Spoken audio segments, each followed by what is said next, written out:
Bismillahirrahmanirrahim. Assalamualaikum warahmatullahi wabarakatuh. Alhamdulillah allazi bi ni'matihi tatimmus shalihat. Asyhadu an la ilaha illallah wahdahu la syarikalah wa asyhadu anna Muhammadan abduhu wa rasuluh. Allahumma shalli ala Muhammad wa ala alihi wa ashabihi wasallam wa ba'd. Hadirin rahimani wa rahimakumullah, para jamaah Masjid Al-Ukhuwah Bandung, para pendengar dan pemirsa Tarbiyah Sunnah Media dimanapun antum berada, dan juga media-media sunnah lain yang ikut memancar luaskan kajian pada malam hari ini. InsyaAllah pada malam hari ini kita akan bersama-sama menyimak kajian Islam ilmiah dalam Tabligh Akbar bersama Ustadz Ami Nurbait Hafizahullahu Ta'ala dalam pembahasan kesempurnaan yang ternoda.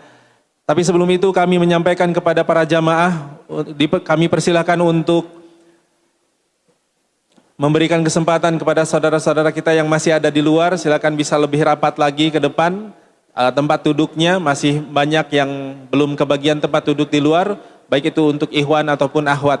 Dan juga kami menghimbau barang-barang berharganya untuk selalu dijaga, jangan sampai tertinggal, apalagi nanti ketika mengambil air wudhu. Dan tentunya untuk handphone silakan di mode senyap, dan apabila dimungkinkan silakan bisa di mode pesawatkan, supaya kita bisa lebih fokus lagi untuk menyimak faidah-faidah yang akan disampaikan oleh Ustadz.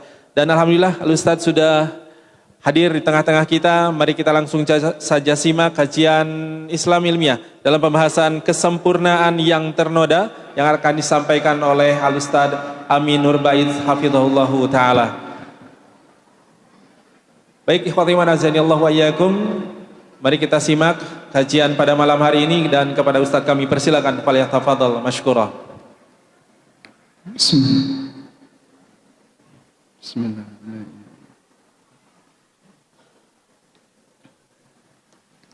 Assalamualaikum warahmatullahi wabarakatuh.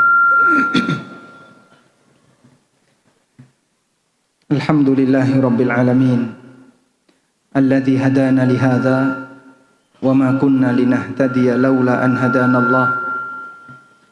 Laqad jaa rusulu rabbina bil haqq wa nudu an tilkumul jannatu uristumuha bima kuntum ta'malun.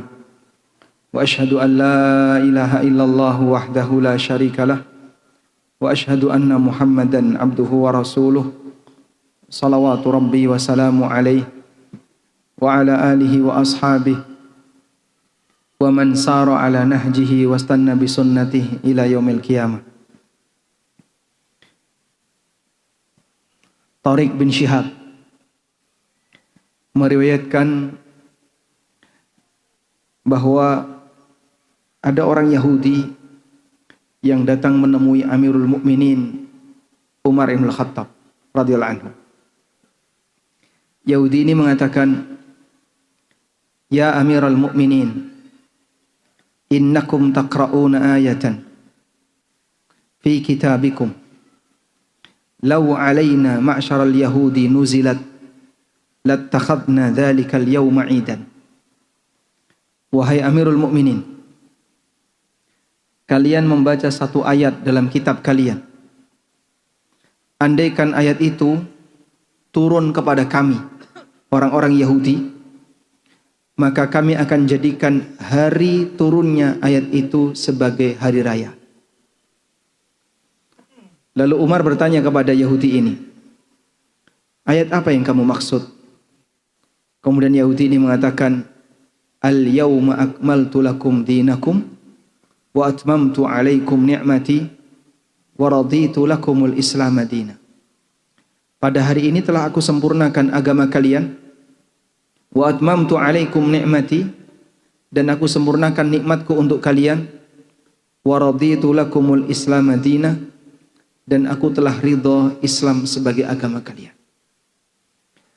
Kemudian Umar menyebutkan, wallahi laqad araftu aina nuzilat wa fima unzilat wa kaifa unzilat. Sungguh aku telah mengetahui di mana ayat ini turun, ketika sedang apa Rasulullah sallallahu alaihi wasallam beraktivitas pada saat ayat ini turun, dan kapan ayat ini turun. Ayat ini diturunkan pada saat Nabi SAW wukuf di Arafah ketika haji wada. Sekian bulan sebelum wafatnya beliau sallallahu alaihi wasallam. Dan ayat ini menjadi stempel dari Allah bahwa syariat telah sempurna. Yahudi merasa iri. Yang ini menunjukkan bahwasanya dalam kitab suci sebelumnya tidak ada pernyataan seperti ini. Pernyataan bahwa Allah telah menyempurnakan syariat hanya ada dalam Al-Quran. Sehingga mereka sampai mengatakan, andaikan ayat ini turun kepada kami, orang-orang Yahudi, la ja'alna yauma nuzilat aidan, maka kami akan jadikan hari turunnya ayat ini sebagai hari raya. Tapi karena mereka nggak punya ayat yang bunyinya seperti ini dalam teks Taurat maupun kitab-kitab sebelumnya, sehingga ini menjadi salah satu di antara keistimewaan yang diberikan oleh Allah Ta'ala untuk umat Nabi Muhammad Sallallahu Alaihi Wasallam. Apa sisi keistimewaannya ketika Allah Subhanahu Wa Ta'ala telah menegaskan bahwasanya syariat telah disempurnakan oleh Allah? Bapak lihat, kalau ada notaris membuat perjanjian, membuat kesepakatan atau apapun itu, nanti kalau ada kolom kosong diapain Pak sama notaris Pak? Dikasih garis. Bagian bawah ini ada area yang kosong. Apa yang dilakukan oleh notaris? Dikasih garis, silang. Apa tujuannya? Apa tujuannya? Agar tidak ditambahi. Agar tidak ditambahi. Karena kesepakatan yang sudah dilaporkan kepada notaris ini adalah kesepakatan final antara kedua belah pihak. Maka ketika mereka sudah setuju untuk tidak ditambahi, mereka sudah setuju dan sepakat untuk tidak ditambahi, oleh notaris bagian kosong itu sampai ditulis atau dikasih coret, dikasih garis, agar tidak ditambahi. Sebab kalau sudah menjadi kesepakatan, kalau itu ditambahi, maka jadinya merusak kesepakatan. Ini berkaitan dengan manusia dengan manusia. Bagaimana lagi dengan syariat Allah Subhanahu wa taala? Maka saat Allah Subhanahu wa taala telah menegaskan, Allah Subhanahu wa taala telah menegaskan, al-yauma akmaltu lakum dinakum, pada hari ini telah aku sempurnakan agama kalian. Itu seperti sebuah pernyataan yang distempel, jangan ditambahi. Karena sesuatu yang sempurna ketika ditambahi merusak. Kita punya dua mata, sempurna nggak Pak? Sempurna. Kalau misalnya Bapak dikasih satu mata tambahan, mau? Ditaruh di belakang Pak, kayak spion. Mau Pak? Tidak. Ini baru ciptaan Allah. Yang ciptaan Allah ini Allah berikan kepada hamba sebagai salah satu nikmat.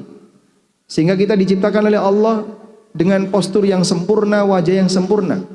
Walaqad khalaqnal insana fi ahsani taqwim. Sungguh kami telah ciptakan manusia dalam bentuk yang paling sempurna dibandingkan dengan binatang, dibandingkan dengan makhluk yang lain. Manusia paling sempurna. Dan kita sepakat bahwasanya sesuatu yang sempurna ini kalau diubah, ditambahi atau dikurangi, maka jadinya cacat.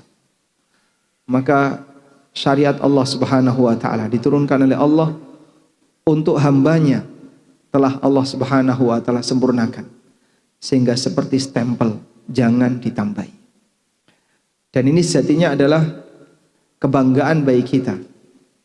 Anda bisa bayangkan, andaikan tidak ada pernyataan bahwa syariat telah sempurna, berarti masih membuka peluang untuk ditambahi.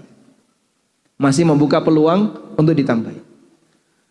Nah, kalau masih membuka peluang untuk ditambahi, kebayang nggak Pak kira-kira agama ini jadi apa Pak? Sehingga yang sini ngaku aku bermimpi ketemu Nabi SAW, ditambahkan. Yang ini ngaku aku bermimpi ketemu ini. Semua orang akan kemudian punya kebebasan untuk memberikan tambahan. Karena belum ada cap sempurna. Tapi ketika kita sudah mendapatkan satu stempel, Allah Subhanahu wa taala telah menegaskan, "Al-yauma akmaltu lakum dinakum." Pada hari ini telah aku sempurnakan agama kalian, maka di saat itulah sudah tidak ada lagi peluang untuk ditambahi. Dan itu anugerah bagi kita. Maka kita jadi bisa lebih tenang. Sehingga tidak ada klaim-klaim sepihak yang dilakukan oleh orang-orang yang tidak bertanggung jawab. Kemudian dia menyatakan ini bagian dari agama, padahal itu bukan bagian dari agama. Terlebih jamaah, ketika orang sudah berani terang-terangan berdusta, selagi masih ada orang yang mau percaya, dia akan selalu menggunakan kedustaan. Nabi SAW ingatkan dalam sebuah hadis yang sahih, la ya'tiyanna 'alan nasi zamanun, la ya'tiyanna 'alan nasi sanawatun khadda'at. Sungguh akan datang di tengah umat manusia tahun-tahun penuh dengan penipuan. Yukadzabu fiha as-sadiq wa yusaddaqu fiha al-kadhib wa yukhawwanu fiha al-amin wa yu'tamanu fiha al-kha'in. Kata beliau, seperti apa bentuk tahun penipuan itu? Orang yang jujur dianggap pembohong, pembohong dianggap jujur, orang yang amanat dianggap pengkhianat, pengkhianat diberi amanat. Lalu Rasulullah SAW mengatakan, wa yatakallamu fihi ruwaibidah, dan di zaman itu ruwaibidah angkat bicara. Qila ya Rasulullah wa mar ruwaibidah. Lalu ada orang yang bertanya, ya Rasulullah, apa yang dimaksud dengan ruwaibidah? Kata Nabi SAW, ar-rajulu tafah yatakallamu fi mas'alatil ammah. Ruwaibidah adalah manusia bodoh, tidak ngerti agama, tapi dia bicara masalah umat.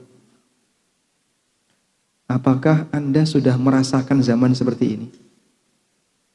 Sudah merasakan belum, Pak? Sudah merasakan? Anda sudah merasakannya? Inilah salah satu di antara bukti kebenaran apa yang pernah disampaikan oleh Rasulullah SAW. Dan mungkin nanti semakin jauh dari zaman nubuwah, makin parah keadaannya. Sehingga kalau sekarang Anda sudah merasa capek mendengarkan aneka kedustaan yang tersebar dari beberapa orang yang tidak bertanggung jawab, tapi dia dikasih mimbar, nanti akan lebih parah lagi.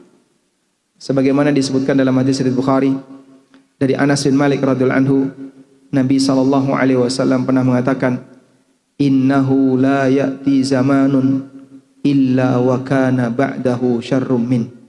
Sesungguhnya tidaklah datang satu zaman kecuali zaman setelahnya lebih buruk dibandingkan zaman sebelumnya.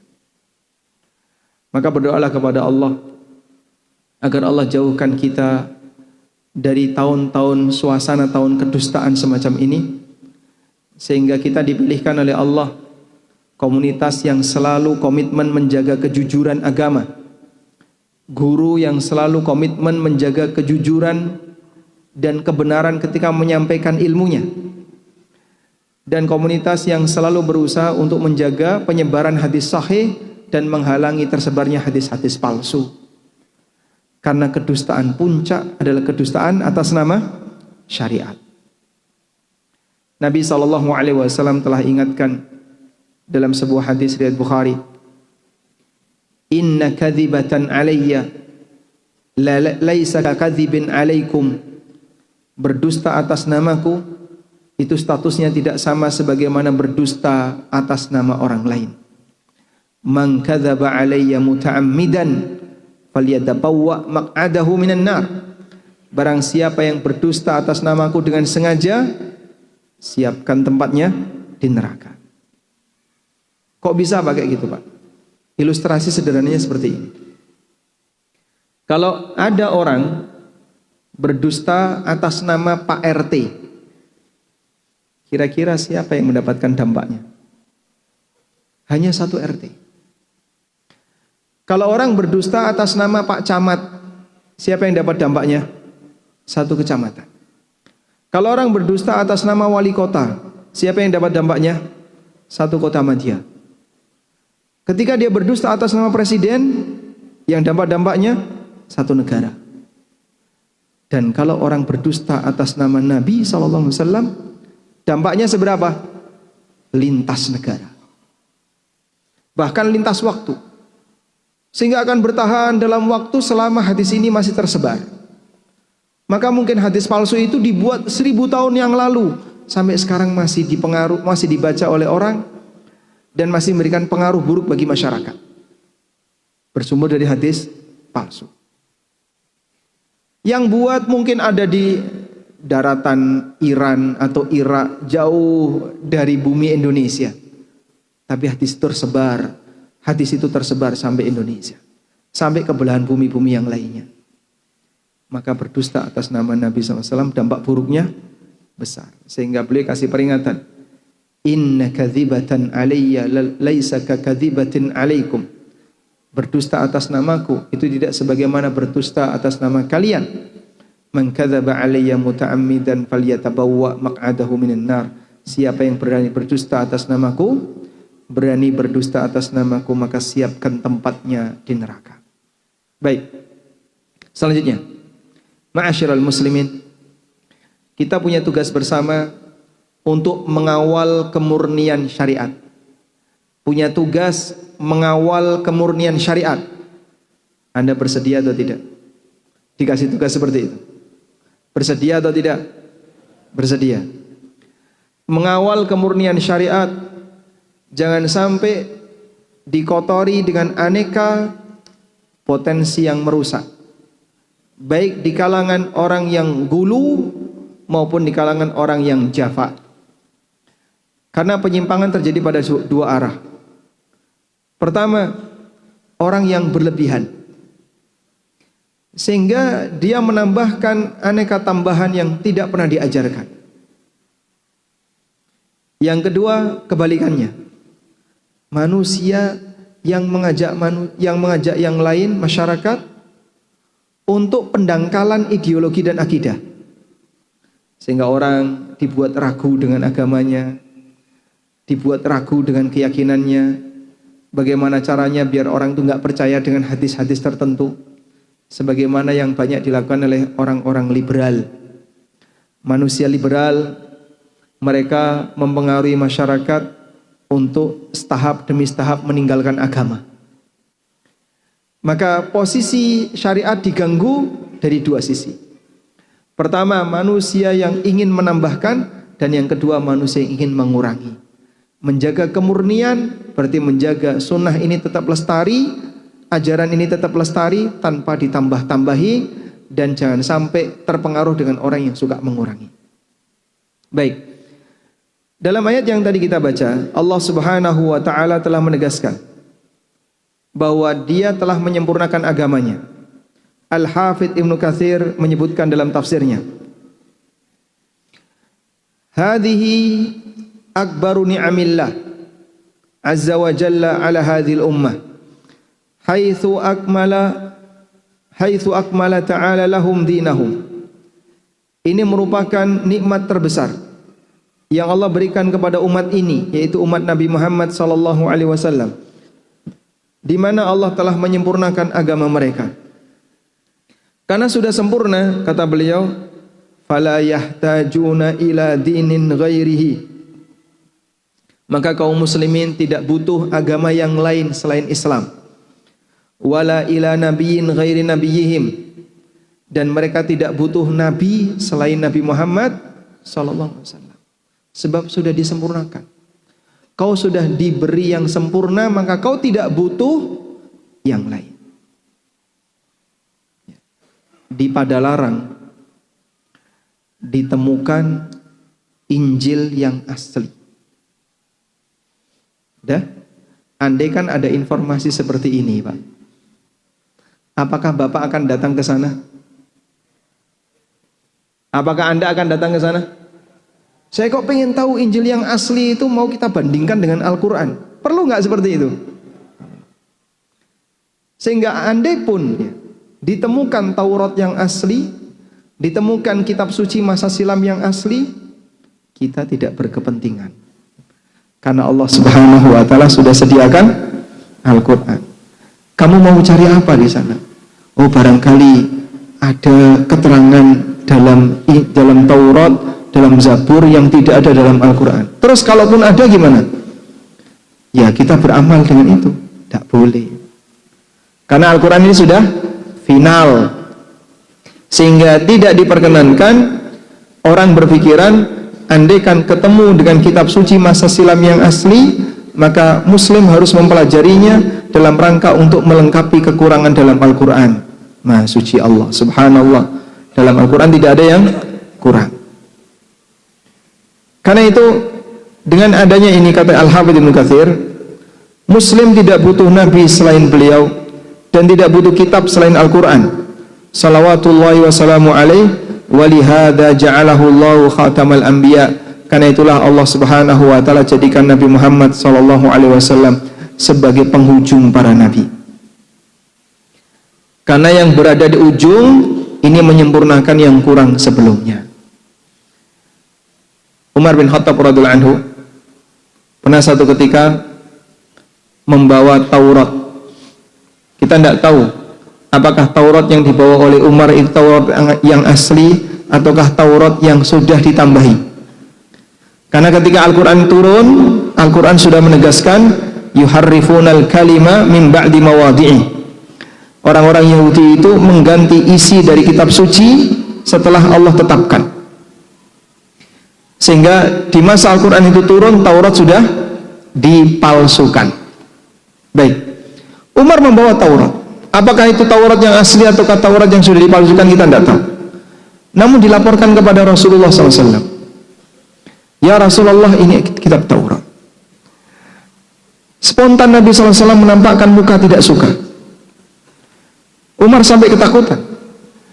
Lalu Rasulullah SAW mengatakan, "Lau kana Musa hayyan, thumma taba'tumuhu, wa taraktumuni, ladhalaltum." Andaikan Musa itu hidup, andaikan Musa itu masih hidup, lalu kalian mengikuti Musa dan kalian meninggalkan aku, ladhalaltum, maka kalian akan jadi orang yang tersesat. Jadi cukup Nabi yang terakhir ini yang disebut oleh Allah sebagai Nabi yang terbaik, disebut oleh Allah sebagai Khatamul Anbiya, dijadikan oleh Allah Subhanahu wa ta'ala sebagai penyempurna dari Nabi-Nabi sebelumnya. Kenapa kita masih perlu untuk belajar yang lain? Jadi kira-kira boleh nggak Pak orang Muslim itu belajar kitab-kitab suci sebelumnya? Ya? Boleh atau tidak? Tergantung kebutuhan ya. Kalau tujuannya dalam rangka untuk berdialog dan berdebat seperti yang dilakukan oleh Dr. Zakir Naik atau beberapa tokoh yang mereka belajar tentang teologi untuk membela ajaran Islam, tidak masalah. Tapi kalau ada orang yang belajar itu tujuannya untuk mencari hidayah, keliru. Karena Allah Subhanahu wa ta'ala telah berikan kaum muslimin berupa Al-Quran yang lebih lengkap. Dan seperti ini butuh untuk dibanggakan. Sehingga kelengkapan itu menjadikan kita jadi lebih bangga sebagai muslim. Alhamdulillah, sudah komplit, maka saya tidak butuh yang lain. Suatu ketika Salman Al-Farisi radhiyallahu anhu ketemu dengan orang musyrik. Orang musyrik ini mau menghina ajaran syariat dengan mengatakan kepada Salman, "Yu'allimukum nabiyyukum kulla syai'in hatta al-khira'ah." Apakah nabimu mengajarkan segala sesuatu sampai masalah bagaimana cara jongkok ketika melakukan buang air? Apakah nabimu mengajarkan segala sesuatu sampai bagaimana cara jongkok ketika buang air? Nah, itu dianggap apa? Masa kayak gitu aja kok diajarkan? Apa gak kurang kerjaan? Bagaimana cara duduk ketika buang air? Al-khira'ah itu cara duduk ketika buang air. Ini ajaran apa? Apa gak kurang kerjaan? Masa seperti ini kok diajarkan? Maksud orang musyrik seperti itu. Tapi jawaban Salman radhiyallahu anhu di luar dugaan. Beliau mengatakan, ajal, oh iya, justru ini kebanggaan kami. Rasulullah sallallahu alaihi wasallam mengajarkan kepada kami, alla yastanjia ahadukum biyamini. Kita tidak boleh cebok pakai tangan kanan. Kita tidak boleh istijmar dengan menggunakan batu kurang dari 3 biji. Sehingga beliau tampakkan justru seperti ini bukti bahasanya ajaran ini sangat sempurna. Sampai yang kecil-kecil saja diajarkan. Coba carikan agama yang lain yang memberikan penjelasan tentang itu. Maka kalau misalnya ya, maka Bapak Ibu yang dimuliakan Allah, kalau misalnya Anda punya kesempatan datang di sebuah perpustakaan muslim yang isinya kitab-kitab dari berbagai macam disiplin ilmu, yang paling gampang diakses dengan jumlah cukup besar, perpustakaan Masjid Nabawi yang ada di kurang lebih pintu 9 kalau tidak salah ya, Maktabah Masjid Nabawi. Itu sebenarnya perpustakaan yang masih relatif kecil, tapi koleksi bukunya ribuan. Nanti ilmu Quran ada sendiri, ilmu tafsir ada sendiri, bab masalah tajwid ada sendiri, dipecah-pecah menjadi banyak disiplin ilmu kecil-kecil dan banyak sekali, sampai detail sekali. Belum lagi fikih mau madhab apa, oh madhab syafi'i ada sendiri, madhab maliki ada sendiri. Maka kita boleh sampaikan kepada siapapun yang punya agama selain Islam, kalau ini bukan bukti kebenaran ajaran Islam, mau pakai bukti apa lagi? Mau pakai bukti apa lagi? Sehingga tunjukkan agama yang lain yang punya khazanah ilmiah yang lebih komplit dari berbagai macam disiplin ilmu sebagaimana yang ada pada Islam. Mereka enggak punya. Subhanallah. Disinilah kita bisa lihat bagaimana agama yang sempurna ini memberikan panduan kepada hamba sangat lengkap, sangat detail. Hanya saja ada yang mau belajar dan ada yang tidak mau belajar. Baik. Selanjutnya, wa atmamtu alaikum ni'mati. Allah menegaskan, aku telah sempurnakan nikmatku. Pertanyaannya, nikmat di sini nikmat apa, Pak? Nikmat materi dunia ataukah nikmat agama? Pertama atau kedua? Yang kedua. Kenapa tidak kita tafsirkan nikmat materi dunia? Karena kenyataannya Nabi Muhammad SAW wafat dalam posisi beliau kondisinya sangat terbatas.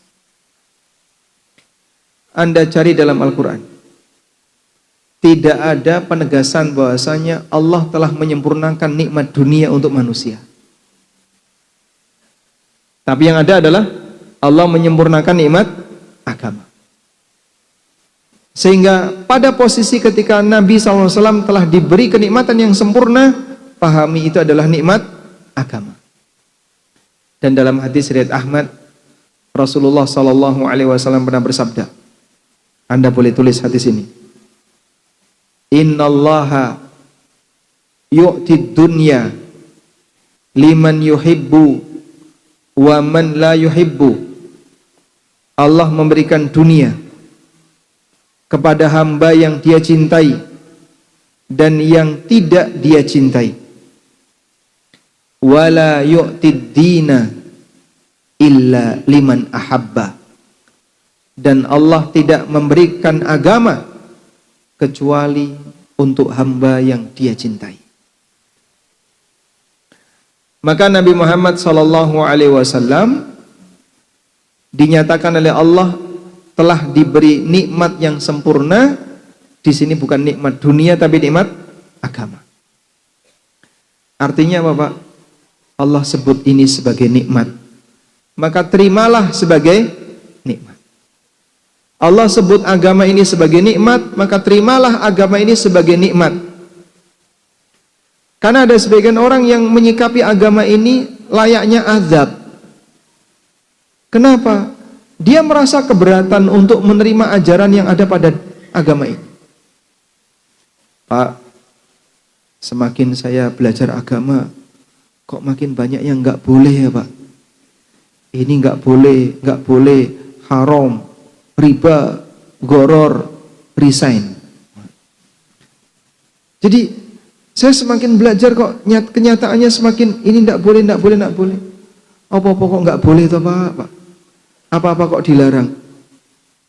Bukan apa-apa yang dilarang.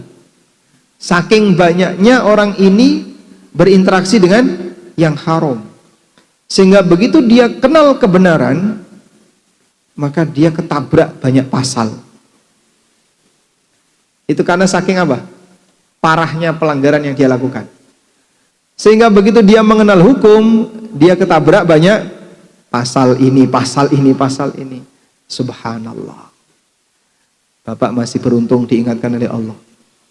Masih banyak orang yang nggak mau tahu dan dia tidak mau untuk mempelajari. Dia nggak ngubris, mau ada aturan nggak ada aturan. Yang penting pokoknya bagi saya cuan. Dan itu bahaya. Ada banyak orang yang ketika dia belajar agama, itu rasanya dia seperti banyak mendapatkan beban. Padahal Allah jadikan agama ini sebagai apa? Nikmat, bukan azab. Coba saya tanya ya.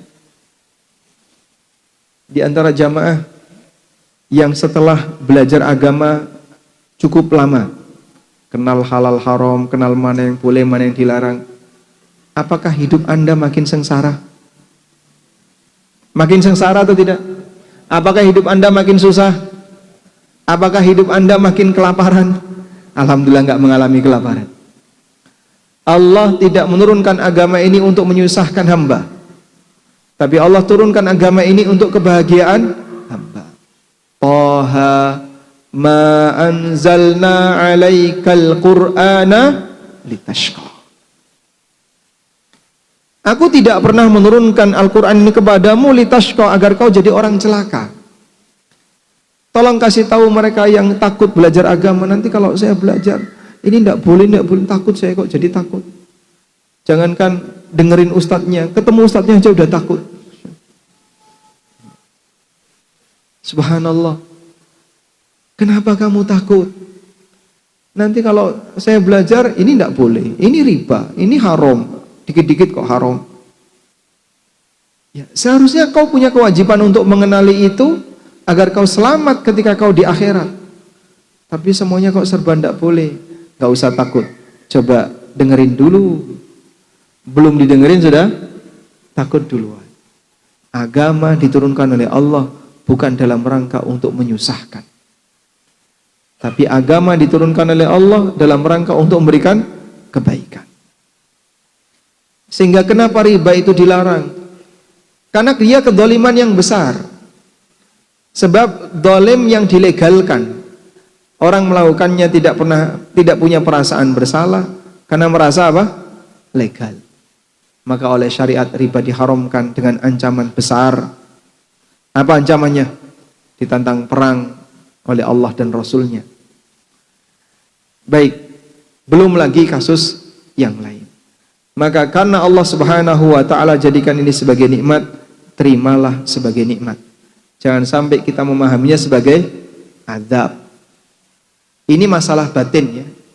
Masalah batin ini masalah bagaimana cara kita menerima sebuah keterangan.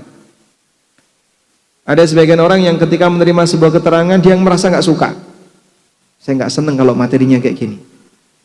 Pak Ustadz, kalau ngisi pengajian jangan yang keras-keras. Yang keras-keras maksudnya apa? Jangan nyebut haram-haram ya Pak Ustadz. Nah, saya rencananya mau nyebut itu ya Pak. Wah, salah ngundang kami ini. Dia ketakutan duluan. Allah gambarkan dalam Al-Quran posisi orang yang ketakutan.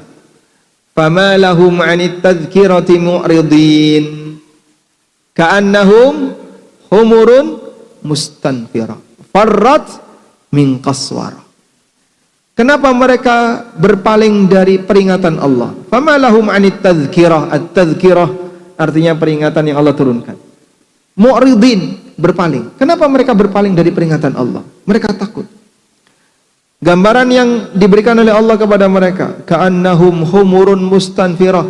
Mereka itu seperti keledai yang ketakutan. Farrat min qaswarah, yang lari dari kejaran singa. Lihat Pak, kalau dia ketakutan lari dari kejaran singa. Singanya itu masih sekian kilo, tapi udah kelihatan dia lari terbirit-birit. Sehingga pengumuman kajiannya itu baru ditempel. Dia baca judul, sudah buang muka. Akhirnya kapan tuh? Oh, tanggal sekian, pindah masjid.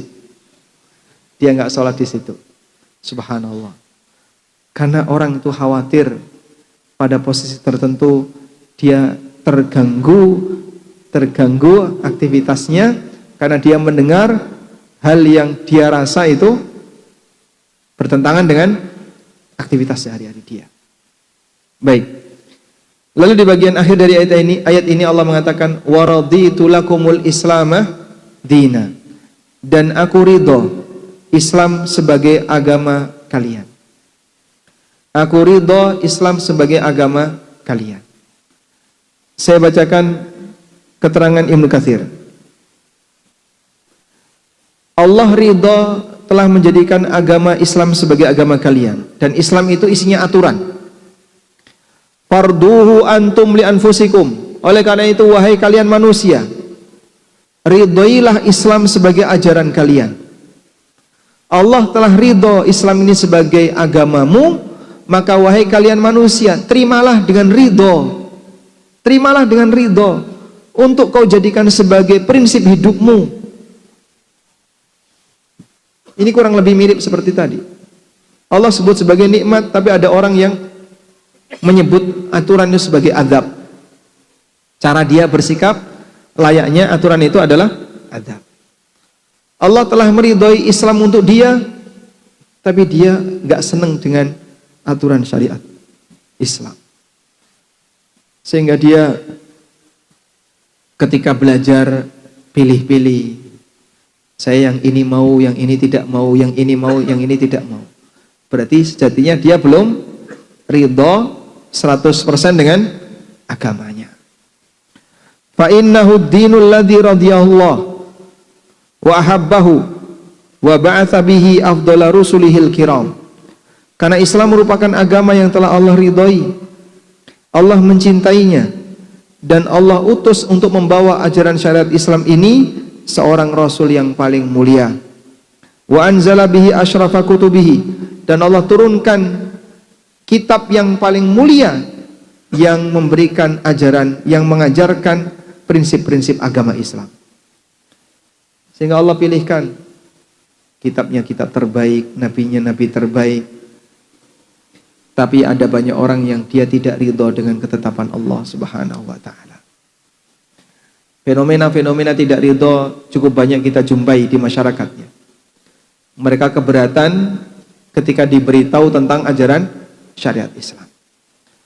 Ada yang bentuknya dengan ditambah-tambahi sesuai dengan keinginan pribadi, ada yang bentuknya ditambah-tambahi dengan aneka ajaran yang berasal dari luar, bahkan diantaranya adalah dicampur dengan budaya. Dicampur dengan apa? Budaya. Dan itu bahaya. Karena kalau agama sudah dicampur dengan budaya, nggak bisa dibedakan mana yang benar, mana yang salah. Akhirnya masyarakat ngikutin itu seperti agama, padahal aslinya budaya. Masyarakat mengikuti itu seperti agama, padahal aslinya itu budaya. Yang mereka amalkan itu bukan agama, tapi yang mereka amalkan adalah budaya. Karena ditambahi, Pak. Karena itulah Allah Subhanahu wa ta'ala melarang keras ya, bagi siapapun yang dia beragama, jangan sampai mencampurkan budaya ke dalamnya. Allah Subhanahu wa ta'ala menyebutkan bahwasanya orang tidak boleh talbisunal haqqa wala talbisul haqqa bil batil wa taqtumul haqqa wa antum ta'lamun. Janganlah kalian mencampurkan antara kebenaran dengan kebatilan, padahal kamu tahu mana yang benar, mana yang salah. Wa taqtumunal haqqa, dan kalian sembunyikan kebenaran itu. wa antum ta'lamun, dan kalian ngerti kalau itu adalah sebuah kebenaran. Dan ini noda-noda yang terjadi disebabkan karena tangan-tangan orang yang tidak bertanggung jawab. Selanjutnya, dalam keterangan dari Ibnu Abbas radhiyallahu anhu yang dikutip oleh Ibnu Katsir, saya bacakan keterangan Ibnu Abbas. Akhbarallahu nabiyahu sallallahu alaihi wasallam wal mu'minin annahu akmala lahumul iman fala yahtajuna ila ziyadatin abada. Allah telah memberitahukan kepada nabinya sallallahu alaihi wasallam dan orang-orang yang beriman bahwa dia telah menyempurnakan iman mereka dengan agama ini. Fala yahtajuna ila ziyadatin abada, sehingga selamanya tidak butuh untuk ditambahi. Selamanya tidak butuh untuk ditambahi. Wa qad atammahu Allah, dan Allah telah menyempurnakannya. Fala yungkisuhu abada, maka Allah tidak akan pernah menguranginya selamanya. Wa qad radiyahu Allah, dan Allah telah meridhoinya. Fala yushituhu abada, maka Allah tidak akan memurkainya selamanya. Allah tidak akan membenci ajaran ini selamanya karena sudah diridhoi oleh Allah Ta'ala. Maka cara kita untuk bisa mendapatkan ridho Allah adalah dengan cara amalkan syariat agama Islam sebagaimana yang diturunkan. Jaga baik-baik kemurniannya, jangan sampai disusupi dengan aneka tambahan, dan jaga baik-baik keutuhannya, jangan sampai dikurangi oleh orang-orang yang tidak bertanggung jawab. Dan tadi sudah kita sampaikan ya, bahwasannya yang mengancam kemurnian agama berasal dari dua sisi. Baik, posisi orang yang mereka mau mengurangi ajaran agama umumnya mengajak orang untuk lebih mengedepankan akal dan logika. Umumnya mengajak mereka untuk lebih mengedepankan akal dan logika. Boleh nggak Pak orang beragama itu pakai akal Pak? Boleh nggak beragama pakai akal? Hah? Boleh atau tidak? Nggak boleh. Kenapa nggak boleh? Lah fungsi akal apa Pak? Fungsi akal apa? Baik, perhatikan. Menjadikan akal sebagai sumber agama salah. Karena akal bukan sumber agama. Dipahami ya? Sehingga yang bermasalah ada di mana? Ketika akal dijadikan sebagai sumber dan referensi. Ini salah. Karena agama sumbernya bukan akal. Sebelum Nabi Muhammad SAW diutus, yang tinggal di tanah Arab orang berakal atau tidak berakal? Berakal. Tapi Pak, mereka kok disebut jahiliyah? Jahiliyah karena bertentangan dengan kebenaran. Istilah ini kan datang dari Islam. Mereka adalah masyarakat jahiliyah. Abu Jahal, Amr bin Hisham, Abu Jahal kita kenal ya. Jahal itu apa artinya? Sebelum Islam datang, dia itu gelarnya Abul Hakam, manusia jenius. Manusia jenius. Karena dia yang dianggap bisa menyelesaikan banyak kasus dengan bijak. Tapi karena permusuhan yang demikian besar kepada Rasulullah SAW dan kaum muslimin, sehingga dia menjadi manusia paling bodoh. Kebenaran nyata di depan muka, tapi dia menolaknya. Wallahu a'lam. Baik, karena sudah datang waktu Isya, kita akan salat Isya terlebih dahulu. Wassallallahu ala nabiyyina Muhammadin wa ala alihi wa sahbihi wasallam.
kepada para jamaah yang akan berdonasi untuk meringankan kesusahan saudara-saudara kita yang tertimpa musibah di Aceh, Sumatera Utara dan Sumatera Barat.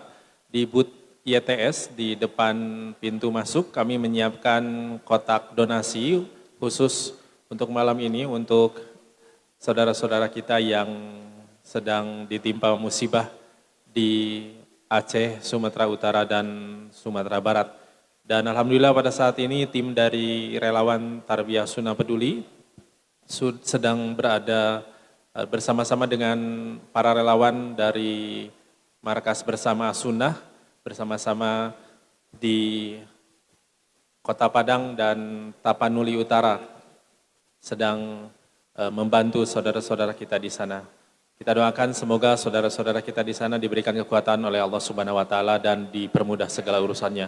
Barakallahu fikum, dan kepada Ustadz kami persilakan falyatafadhal masykurah.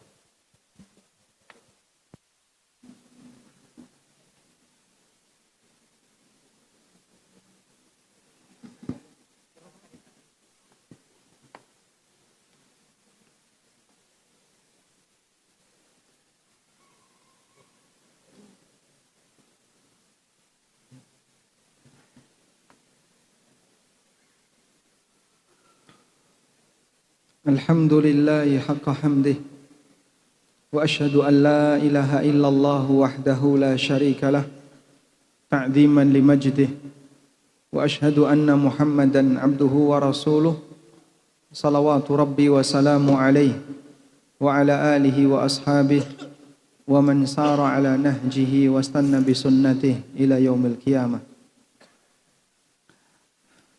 Tadi kita telah menyebutkan akal jangan dijadikan sebagai sumber agama. Karena agama ini sumbernya wahyu. Ketika akal dijadikan sebagai sumber agama, bisa dipastikan akan terjadi penyimpangan. Akal dijadikan sebagai sumber, bisa dipastikan akan terjadi penyimpangan. Karena itulah, dulu salah satu di antara alasan yang dialami oleh orang musyrikin kenapa mereka tidak mau masuk Islam? Pertama, karena alasan budaya. Sehingga Nabi Muhammad SAW dianggap melawan leluhur. Wa idza qila lahum ittabi'u ma anzalallah qalu bal nattabi'u ma alfaina alaihi aba'ana. Apabila dikatakan kepada mereka ikutilah apa yang Allah turunkan, mereka mengatakan kami mengikuti apa yang kami jumpai dari ajaran aba'ana, leluhur-leluhur kami. Dan ajaran leluhur itu bahasa lainnya adalah budaya. Yang kedua, mereka menolak karena alasan logika. Sehingga mereka menganggap bahwasanya apa yang disampaikan oleh Nabi Muhammad tidak sejalan dengan logika mereka. Makanya saat masuk Islam, Khalid bin Walid radhiyallahu anhu. Khalid telat masuk Islam dan beliau baru masuk Islam di tahun 8 Hijriah setelah perjanjian Hudaybiyah. Ketika beliau masuk Islam, ada orang yang tanya kepada Khalid, "Aina kana akluka ya Khalid?" Di mana akalmu wahai Khalid? Kemana saja kau ini? Kok belum masuk Islam? Tahun 8 baru masuk Islam. Falam tara nuran nubuwati baina dhahranikum mundu 20 sanatan. Kenapa kau tidak bisa melihat cahaya kenabian yang ada di hadapanmu selama puluhan tahun? Jadi sejak Nabi SAW berdakwah sampai kemudian 13 tahun beliau di Mekah, lalu beliau hijrah ke Madinah, jadi kurang lebih 20 tahun. Kenapa kau tidak mau ikuti dakwah Nabi SAW? Apa jawab Khalid bin Walid? Beliau mengatakan, "Kana amamana rijalun kunna nara ahlamuhum kal jibal." Di tengah kami ada beberapa orang yang kami menganggap bahwa akal mereka itu seperti gunung. Kami anggap akal mereka seperti gunung. Itu yang menghalangi manusia seperti Khalid bin Walid untuk mau mengikuti ajaran Nabi Muhammad SAW. Ada beberapa hal yang dianggap tidak masuk akal. Di antaranya, bagaimana mungkin manusia yang sudah mati, sudah jadi tanah, bisa dihidupkan kembali. Makanya Al-As bin Wa'il, salah satu tokoh orang musyrikin, dia pernah membawa tulang orang yang sudah mati, ditaruh di hadapan Nabi SAW. Lalu dikatakan, qala may yuhyil 'idhama wa hiya ramim. Siapa yang akan menghidupkan tulang ini ketika tulang ini sudah jadi tanah? Maka akal mereka menolak. Bagaimana mungkin sudah hancur jadi tanah bisa dihidupkan kembali? Mereka lupa kalau Allah Maha Kuasa. Qul yuhyihal ladzi ansha'aha awwala marrah. Katakanlah Muhammad, yang menghidupkannya adalah zat yang pertama kali menciptakannya. Maka sebagaimana dia kuasa untuk menciptakan manusia sebelum ada, dia juga kuasa untuk menghidupkan kembali manusia yang ada kemudian dia mati, setelah itu dihidupkan kembali. Tapi akal mereka menolak. Mereka juga menolak akan adanya surga dan neraka karena tidak kelihatan. Dan mereka menolak berbagai macam hal-hal gaib karena secara logika mereka nggak bisa dinalar, tidak terdeteksi dengan indera, tidak bisa dibayangkan dengan akal. Gimana bisa dibayangkan dengan akal? Perkara gaib itu hanya bisa diterima melalui berita. Hal gaib itu hanya bisa diterima melalui berita. Justru akal akan mengatakan tidak masuk akal kalau orang memaksakan untuk melogika hal yang gaib. Ini tidak masuk akal. Begitu ya? Makanya keberadaan kelompok pemuja logika. Kita sama-sama punya logika. Saya punya logika, Bapak Ibu juga punya logika. Kita semuanya berakal dan bisa menggunakan logika. Tapi ada sebagian orang yang berlebihan dalam menggunakan logika itu sampai merancang agama pakai logika. Kelompok seperti ini yang pernah diperingatkan oleh Umar bin Khattab radhiyallahu anhu. Beliau pernah mengatakan, "Iyyakum wa ashabar ra'yi fa innahum a'da'us sunnah." Waspadalah kalian terhadap pemuja akal. Fa innahum a'da'us sunnah. Karena mereka itu musuh sunnah. Kenapa disebut musuh sunnah? Karena mereka tidak senang dengan ajaran yang murni. Ayathumul ahaditsu ayyauha. Mereka kesulitan untuk menghafal hadis-hadis Nabi sallallahu alaihi wasallam. Fasu'ilu, maka saat mereka ditanya, fa'aftau bi ghairi ilmin. Akhirnya mereka memberikan fatwa tanpa landasan ilmu, fadallu wa adallu, kemudian mereka jadi tersesat dan menyesatkan yang lain. Berawal dari apa? Tidak mau belajar agama dengan maksimal. Maka dalil ini tidak punya, dalil ini tidak punya, dalil tidak punya, enggak punya dalil, serba enggak punya dalil, pakai akal. Tapi kalau orang bicara masalah agama, aku punya dalil ini, aku punya dalil ini. Subhanallah, apa yang dia sampaikan punya landasan kuat. Dan sisi ilmiah agama adalah ketika orang bisa menyampaikan dengan dalil. Wallahu a'lam. Walhamdulillahirabbil alamin. Mungkin itu yang bisa kita sampaikan sebagai tambahan. Semoga Allah Subhanahu wa taala menjadikan kita sebagai hambanya yang selalu istiqomah dalam menjaga kemurnian syariat di kehidupan nyata, baik untuk praktek kita pribadi maupun yang bisa kita berikan pengaruh kepada yang lain.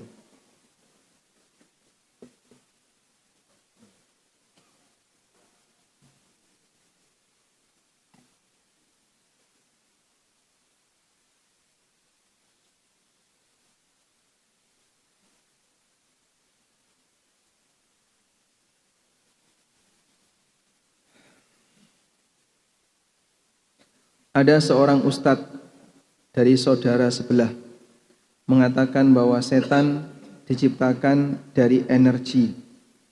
mengambil dalil surat Yasin ayat 80. Coba kita menuju surat Yasin ayat 80.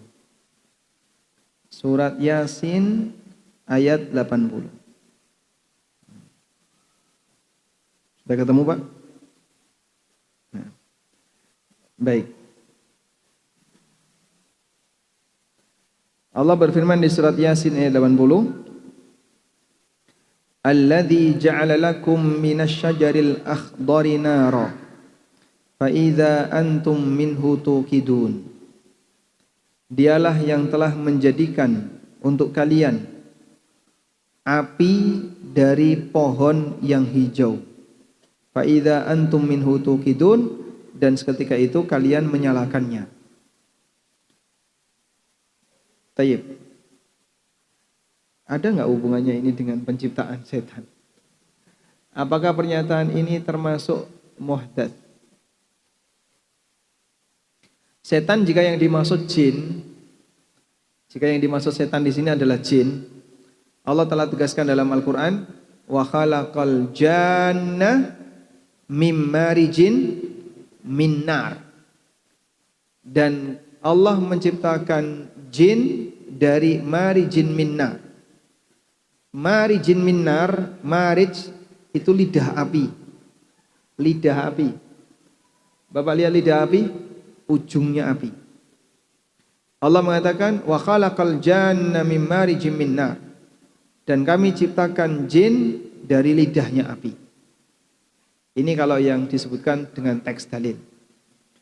Sehingga kalau yang dimaksud setan di sini adalah jin, ya tidak usah jauh-jauh untuk nyari dalil yang mungkin tidak ada hubungannya. Cukup gunakan yang ada di surat Ar-Rahman. Allah menegaskan wa khalaqal janna min marijin min nar. Itu sudah merupakan dalil tegas dari mana asal usul jin diciptakan. Wallahu a'lam. Bolehkah berdoa ketika sujud dengan bahasa Indonesia, tapi hanya dalam hati, tidak diucapkan? Bolehkah dalam salat tahajud berdoa setiap 2 rakaat salam? Karena orang Arab pun kalau salat ngomong pakai bahasa Arab juga nggak boleh. Paham ya? Orang Arab sekalipun salat dan dia ngomong pakai bahasa Arab, boleh enggak? Enggak boleh. Tapi kalau doa khusus. Sehingga dia boleh berdoa minta kepada Allah dengan permohonan apapun.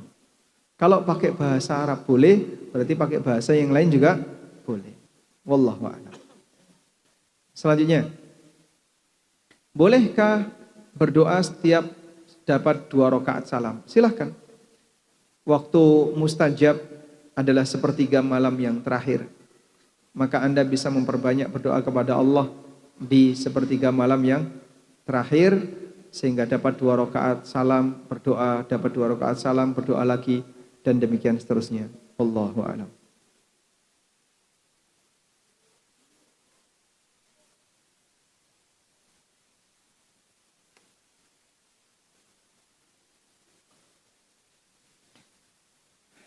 Bagaimana sikap kita jika di suatu keadaan ada seseorang yang sedang mengaburkan Islam, membuat Islam itu jadi kabur, nggak jelas. Lalu ketika diberikan bantahan dengan dalil sesuai Al-Quran dan hadis, kita malah dicap kaum tekstual. Kalaupun Anda dicap seperti itu, ini juga pernah diberikan kepada Nabi Nuh dan umatnya. Coba Anda buka firman Allah Subhanahu wa taala, bagaimana ucapan yang diberikan oleh umatnya Nabi Nuh, orang-orang kafir. Di surat Hud ayat 27. Surat Hud ayat 27. Faqala al-mala'ul ladzina kafaru min qaumihi. Berkatalah para pemuka di kalangan orang kafir, min qaumihi, dari kaumnya Nabi Nuh, ma naraka illa basyaram mithlana. Wahai Nuh, kami anggap kamu adalah manusia seperti kami. wa ma naraka taba'aka illa alladhina hum aradhiluna badiyar ra'yi. Dan menurut kami orang-orang yang ngikuti kamu itu badiyar ra'yi, kaum tekstual. Badiyar ra'yi artinya akalnya mudah percaya. Bahasa lainnya, apa yang disampaikan Nabi Nuh langsung diterima apa adanya. Itu disebut dengan badiyar ra'yi. Yang disebutkan oleh Al-Hafidz Ibnu Katsir, makna badiyar ra'yi ay ma ra'ayna lakum alaina fadilatun fi khalqin wala khuluqin wala rijalin. Kami melihat bahwasanya kau tidak punya kelebihan apapun, dan mereka haula'il ladzina tabauka, orang-orang yang mengikutimu, lam yakun antarawin minhum wala fikratin wala nadhar bal bimujarradi ma da'autahum ajabuka fattaba'u. Orang-orang yang mengikutimu itu mikirnya enggak jauh. Setiap kali kau ngomong apa, langsung mereka ikuti. Itu bahasa lainnya apa? Kaum tekstual. Jadi kalau Anda disampaikan pernyataan yang sama, Anda perlu pahami mirip seperti orang kafir di zaman Nabi Nuh ketika mereka memberikan komentar kepada pengikutnya Nabi Nuh yang diselamatkan di atas kapal. Dan yang komentar kaum tekstual tadi tenggelam dalam banjir. Tapi Pak, sekarang kan tidak ada banjir. Ya bukan berarti kemudian kondisinya sama, tapi tenggelam dalam kesesatan itu bahaya. Dan salah satu alasan untuk mempertahankan diri ketika orang itu dikritik dengan dalil, mereka menilai yang menggunakan dalil ini kaum tekstual. Bersabarlah wahai kaum tekstual, karena kaum tekstual akan selamat bersama dengan Nabi Nuh alaihissalam.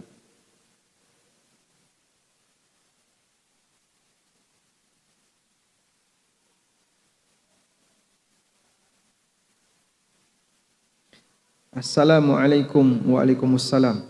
Mohon doanya agar suami diberi hidayah untuk memenuhi tanggung jawabnya sebagai suami dan bapak yang sesuai sunnah. Suami sesuai sunnah. Kita doakan semoga Allah memberikan suami beliau menjadi suami yang baik. Qadarullah, suami belum pernah memberi nafkah. Ini yang masalah ya. Nabi SAW mengatakan, kafa bil mar'i ithman ayyudayyi amayyaqud. Cukuplah orang disebut berdosa apabila dia menyanyiakan orang yang wajib dia nafkahi. Barangkali suaminya ada di sini sehingga beliau bertanya biar menasihati suaminya. Bagaimana menyikapi orang yang menuduh muslim mabuk agama? Menuduh muslim tidak peduli teknologi dan kemajuan. Berbicara, lihat pengetahuan dan teknologi. Sekarang berada di tengah orang kafir karena mereka tidak sibuk belajar agama atau mabuk agama. Sedang muslim tertinggal dengan hanya jadi konsumen saja. Baik. Berkaitan dengan masalah teknologi. Yang lebih penting itu membuat atau menikmati? Saya tanya Pak, dalam masalah teknologi, yang penting itu membuat atau menikmati? Alhamdulillah. Sehingga kita tidak membuat, tapi kita menikmati. Yang penting kan bisa menikmati. Contoh yang lain ya, berkaitan dengan masalah masakan. Yang lebih penting pintar masak atau bisa menikmati? Yang penting bisa menikmati. Berarti di posisi ini kaum muslimin dilayani. Kaum muslimin dilayani. Sehingga kalau ada orang yang terlalu berpikir dia silau dengan aneka teknologi ya. Wah, ini Jepang maju, mana negara Eropa maju, Amerika. Sudah, negara muslim juga bisa menikmati yang sama dengan cara dia membeli. Dan setelah mereka beli, mereka bisa menikmati. Berarti kan sekarang sama. mereka menikmati teknologi, kita juga menikmati teknologi. Sudah? Maka yang lebih penting dalam masalah teknologi, bisa membuat atau bisa menikmati? Bisa menikmati. Kalau bisa membuat sendiri Pak, ya itu juga bagus ya. Agar kaum muslimin tidak bergantung kepada yang lain. Tapi kalaupun tidak bisa membuat, tidak ada sisi celaan. Karena bukan prestasi yang tinggi kalau hanya sebatas bisa membuat teknologi, tapi di balik itu peradabannya rusak. Apa yang paling dikeluhkan banyak orang di Jepang? Bunuh diri. Mereka tidak mau ngurusi orang tua. Sehingga kasus orang tua mati tanpa ada yang nungguin banyak. Sehingga banyak sekali ya orang di sana yang orang tua mati sampai 5 hari baru ketemu, sepekan baru ketemu, karena nggak ada yang nungguin. Betapa sakitnya orang tua yang ada di sana. Sampai mereka itu takut, daripada nanti saya jadi orang seperti itu, mending menghabisi diri sebelum waktunya. Akhirnya ada yang bunuh diri di usia 60 tahun, di usia 70 tahun. Karena dia takut, nanti kalau sudah nggak bisa apa-apa, mati pelan-pelan itu lebih menyakitkan daripada mati dengan cara bunuh diri. Itukah yang disebut dengan peradaban negara teknologi? Ya, meskipun di sisi lain kita mengakui bagaimana kedisiplinan mereka dan bagaimana keseriusan mereka ketika kerja, tapi di sisi lain ada luka yang sangat menyakitkan di tengah mereka. Karena mereka tidak punya konsep berbakti kepada orang tua, yang itu dimiliki oleh kaum muslimin. Wallahu a'lam.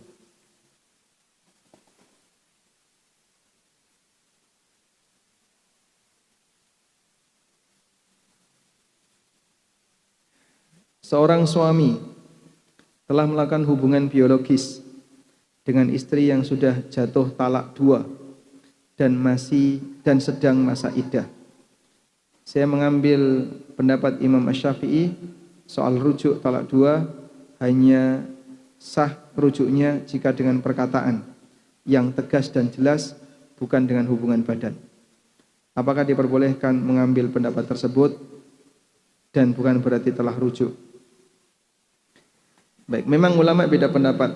Apabila wanita dalam posisi menjalani masa iddah karena talak, kemudian suami melakukan hubungan badan di masa iddah, apakah itu dinilai otomatis rujuk ataukah belum rujuk? Dan wallahu alam, saya sendiri mengambil pendapat otomatis rujuk. Walaupun dengan menghormati pendapat yang mengatakan tidak otomatis rujuk. Karena yang namanya rujuk itu bisa bil qaul dan bisa bil af'al. Yang kata kuncinya adalah jika dia mau menjadikan wanita ini kembali lagi sebagai istrinya, berarti itu rujuk. Dan hubungan badan lebih kuat daripada ucapan. Seorang lelaki mengatakan, aku mencintai kamu misalnya kepada istrinya, tapi gak dikasih apa-apa. Dengan dia tidak mengucapkan apapun, tapi dia melakukan hubungan badan. Mana yang lebih kuat pengaruhnya? Yang kedua. Maka walaupun dia tidak ngomong rujuk, tapi ketika dia melakukan hubungan badan, maka ini otomatis rujuk. Wallahu a'lam. Walhamdulillahirabbil alamin. Demikian yang bisa kita sampaikan. Semoga apa yang kita bahas ini bermanfaat. Allahumma anfa'na bima 'allamtana wa 'allimna ma yanfa'una warzuqna ilma. Wassallallahu ala nabiyyina Muhammadin wa ala alihi wa sahbihi wasallam. Wa akhiru da'wana alhamdulillahirabbil alamin. Wassalamu alaikum warahmatullahi wabarakatuh. Waalaikumsalam warahmatullahi wabarakatuh.